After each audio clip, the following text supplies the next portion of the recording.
Hello दोस्तों, नमस्ते, प्रणाम। आप सभी लोग कैसे हैं? आशा कर रही हूँ कि आप लोग स्वस्थ होंगे, मस्त होंगे, अच्छे से होंगे। आप सभी के बीच मैं एक नाच गीत लेकर आई हूँ जो नंद और भौजाई के बीच का है और आप लोग सुनिए। अच्छा लगे तो लाइक सब्सक्राइब ज़रूर करना दोस्तों, और कमेंट बॉक्स में कमेंट करके ज़रूर बताना हमारी प्रस्तुति कैसी है।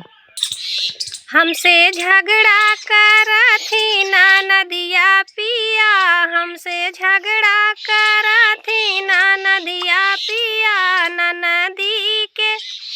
ननदी के शादी करा दा पिया, ननदी के शादी करा दा पिया। अरे ननदी हमारी पिक्चर के दीवानी, ननदी हमारी पिक्चर के दीवानी, पिक्चर के दीवानी हो, पिक्चर के दीवानी। हीरो जैसन दूल्हवा दिला दा पिया, हीरो जैसन दूल्हवा दिला दा पिया। ननदी के शादी करा दा पिया, ननदी के शादी करा दा पिया। हमसे झगड़ा करथी नदिया पिया, हमसे झगड़ा करथी नदिया पिया। ननदी के शादी करा दा पिया। अरे ननदी हमारी मेकअप की दीवानी, ननदी हमारी मेकअप की दीवानी, मेकअप की दीवानी हो, मेकअप की दीवानी।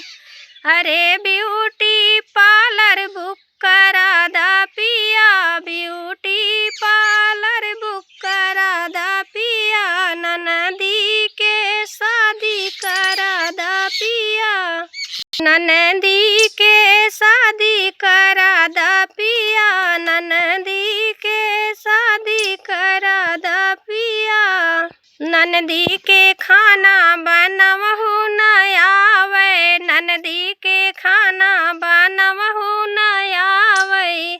संघवा में नौकर भेजा दो पिया, संघवा में नौकर भेजा दो पिया। ननदी की शादी करा दो पिया, करा दो पिया हो, करा दो पिया।